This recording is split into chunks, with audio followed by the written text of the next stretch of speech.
So what I've thought about what does an average Christian, what is their mind stimulated by on a normal day-to-day 24-hour basis? I thought about this on Friday night, and what I did is I took a piece of paper and I wrote down every hour of the day.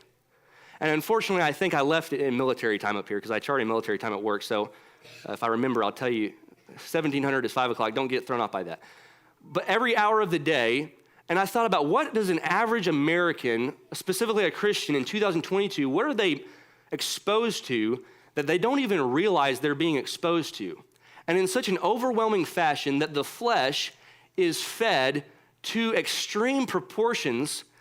And it's no wonder in the world why you have Christians begging the question, I've been dealing with this habit for 20 years. When you realize what I'm about to show you, it's a no-brainer, okay? So I'm not on this, what I'm gonna do is go on that PowerPoint and show you almost every hour of an average Christian's day. A couple of things are taken into focus here. Things I paid attention to were moments in the day where there is absolute just sucking of brain cells, meaning that you are not thinking about anything and you're starving your spirit. The second thing is when you are actively feeding your flesh, whether willingly or unknowingly. Those are the two areas of focus. And this takes into consideration that we're talking about a Christian who is practicing abstinence and not consuming drugs that alter their mind or stimulate it, okay? If you are not practicing abstinence before marriage, then what we're about to talk about is it's child's play. You can take it times 10, what you're exposed to. And if you are taking drugs that affect your brain, then this is child's play, what I'm about to tell you. Ramp it up about 3 or 4 times what you're being exposed to and what your mind is dwelling on throughout the day. Okay, let's just get into it. We're gonna read through it like we read through those scriptures. This is kind of dry, but I think it'll be interesting if you'll keep with me. At 6 o'clock, you turn off your phone alarm. I get up at 6. You turn off your phone alarm, see social media notification. You scroll social media, you see 3 political posts about politics that raise your blood pressure and ignite negative thoughts. At 6:15, you take a shower, you listen to music. Song lyrics include curse words, stories about drinking, drugs, and sex. At 6:45, you turn on news while eating breakfast. There are portrayals of riots, burning of buildings, people shouting, and constant bickering between news anchors and interviewees. At 7 o'clock, you go to the gym. Women wearing skin-tight yoga pants and sports bras, men with their pecs hanging out for the ladies. You're constantly exposed to this for 45 minutes. Listen to more music with lyrics about drinking, sex, and making getting rich the number one aim in life.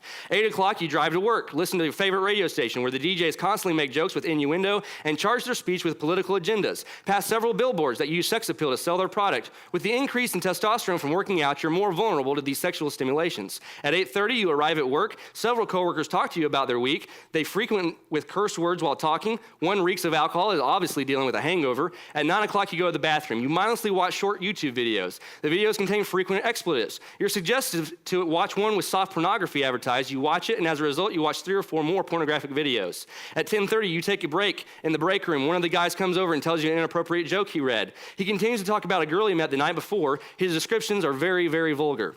At 12 o'clock on your lunch break, your coworkers continue to use excessive curse words in God's name in vain. 10 oaths are sworn to God that will not be remembered, let alone kept. At 7 o'clock, this is 5 o'clock, sorry, 1700, drive home from work. Listen to more music about drinking, drugs, sex, disrespect of authority, lying, cheating, and more. At 17:30, you turn on the TV to wind down. Frequent cursing and innuendo are used. Women are dressed provocatively. Vengeance and pride are glorified as a man kills all his enemies with graphic visual stimulation. Scroll on the phone while watching TV. See several images and short videos with lewd dancing, soft pornographic images, and people cursing on their favorite social media app. God's name is used in vain or as a curse word about 30 times probably.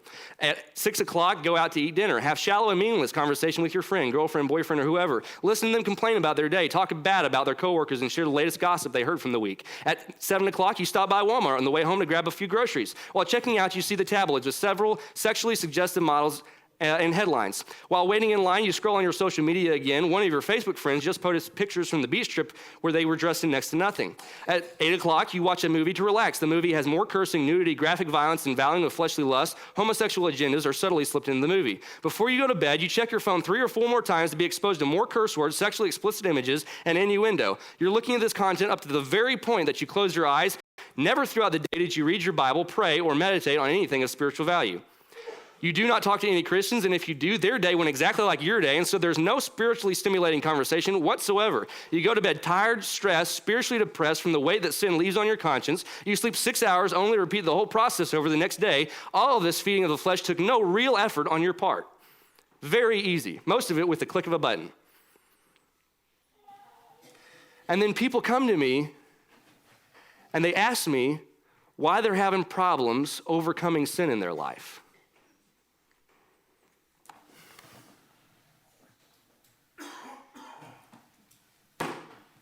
It's not a question.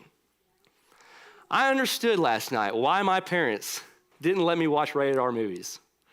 I never really understood. I thought they were just trying to keep me from watching really exciting content. I always wondered why they wouldn't let me have a phone until I was 16, and then it was for emergency calls only, a flip phone. I always wondered why I couldn't have these social media apps at a moment's disposal.